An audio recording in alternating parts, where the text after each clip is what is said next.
The following is a sports presentation of the Eagles Sports Network.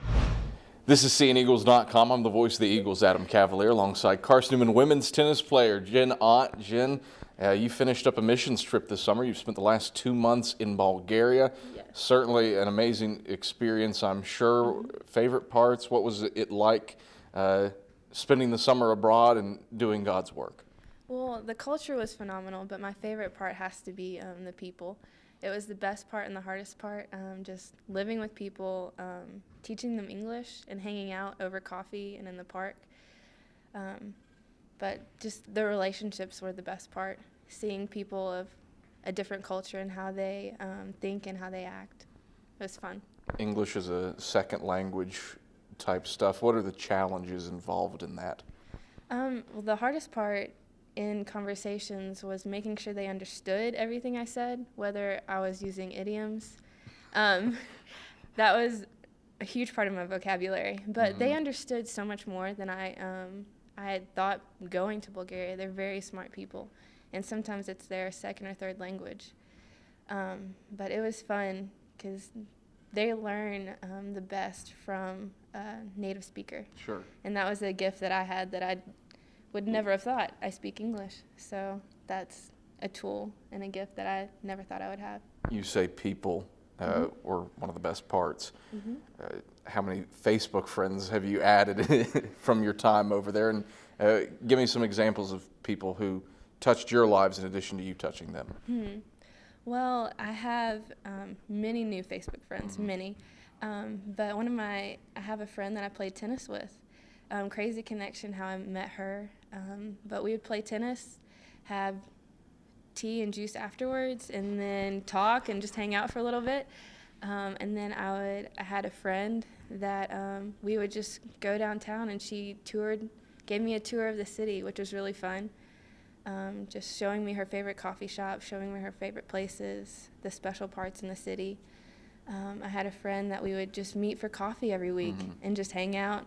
And then just take a walk, eat some fruit off the tree, just enjoy. That relationships are very important to Bulgarians. So it was fun just to meet, hang out. We might have not had anything to talk about, but we had a conversation for an hour and a half. And they loved on me, maybe more than I loved on them, which was pretty fun. We appreciate your efforts over there. You wrote roughly 3,000 words for CNEagles.com in blog posts. And again, if you're interested, go to the website, go to the women's tennis page. You can read more details of her experiences there. But you mentioned cities. Sophia, you were in, where else did your travels take you throughout the country? Well, to train us, they took us to Velengrad, which is just a small mountain city. I spent a weekend there.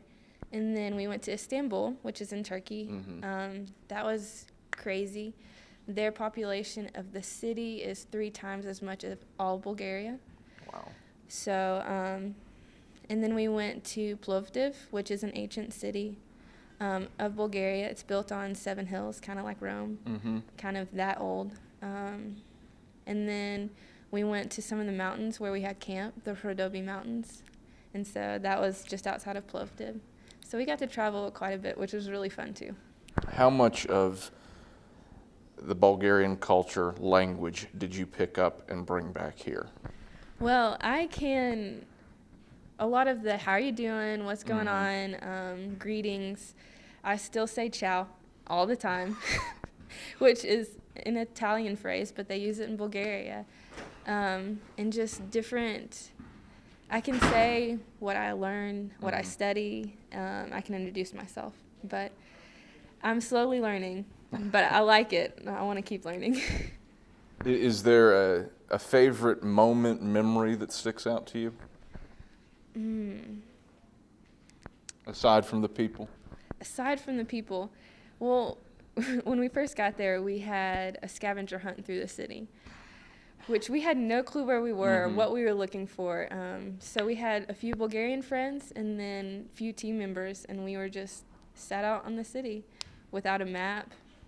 But with clues about what we need to find. And so that was pretty fun, just figuring out the metro, figuring out the buses, figuring out where everything was. It was quite the adventure, but just a journey. It was a 7-hour scavenger hunt.